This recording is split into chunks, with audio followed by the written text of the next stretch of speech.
So the starting question of this Q&A was, would you like to see more people with disabilities focused on in television or also movies? And Breaking Bad's not the first one to, show that. Ryan Murphy's done Glee and American Horror Story. Both of those feature someone with a disability. However, ironically, only one of them, Jamie Brewer, has Down syndrome, actually has the disability, whereas Artie was not actually handicapped. How do you feel about television shows using those with characters with disabilities, but casting those without? Do you feel like they should be focusing more and trying harder to find someone to play the role, or? Well, as I mentioned earlier about Breaking Bad in particular, that's why I was talking about I was only mentioning people that actually had actual disabilities. And Jamie Brewer, I know Jamie. She's a really lovely lady, and she walked New York Fashion Week. She was the first person ever with Down syndrome to walk, which I think is amazing, and it's about time to show that side of people. I do believe that it is an opportunity for the non-disabled actor to play a disabled role greater than any other role. And the reason why is, as an actor, our job isn't to be us. Our job is to be someone else. Our job is to create this person and live in their shoes for a short period of time. Our job is to tell a story. I do believe it is an opportunity, and it is a privilege to be able to play a disabled character in a sense where you get to see something and be someone that has this challenge. You get to see another side of the world, of how people treat that person, how people talk to that person.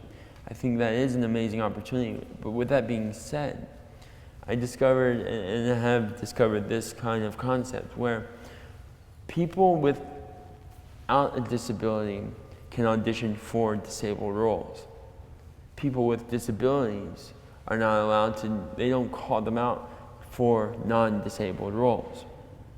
That shouldn't matter. It should go both ways, but it doesn't. It's a one-sided thing, and that is what needs to change. Just because someone's in a chair, just because someone has a speech, just because you're missing a leg or appendages or anything for that matter, that shouldn't define you as disabled. That shouldn't define you in any way.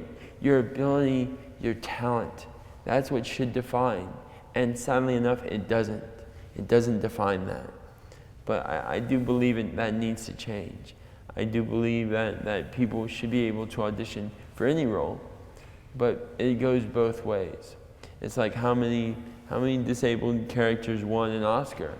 2, but how many people were actually disabled? 0. And that's the thing, is that they just continue to prove if you continue to play a disabled role that you'll win an award. And that's what people always go by, but that's not the case. I think just because you have a disability shouldn't mean that you portraying that character makes you any less of an actor. That should change, because they don't treat, if you actually have the disability, they look at it like, oh, he had it, he's not really acting. That's not the case. He is performing and he is creating a character. So I think that type of mentality and that type of thinking does need to change.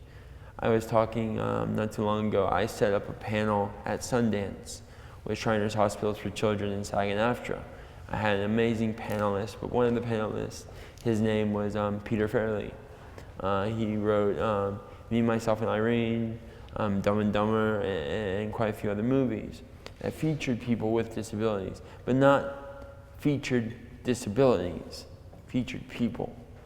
And that's what he said. He was talking about casting, and he was doing an open casting, and he was looking for actresses and actors, and they said he wanted some actresses. He said, please submit me some of these girls, and the thing is, they only submitted him these tall blonde girls. And he's like, is that what I asked for? No, I asked for actresses, not just one type of actress. I am not asking for good eyesight. I'm not asking for great hearing or walks perfect. No, I'm asking for an actress. And I thought that was a great example, because the casting mentality needs to change. And there are some amazing casting directors that do see outside the box, that do see that you're not just one type of person when you're asking for someone. There's many people, there's many diversities, there's many types of ways of looking at it. But that thinking needs to change, and it is changing, just very slowly. But slowly but surely it will change. And organizations like what I work with in Scope and many others, and in Second After, do change the perception of what people see of disability, and that needs to continue to grow. So.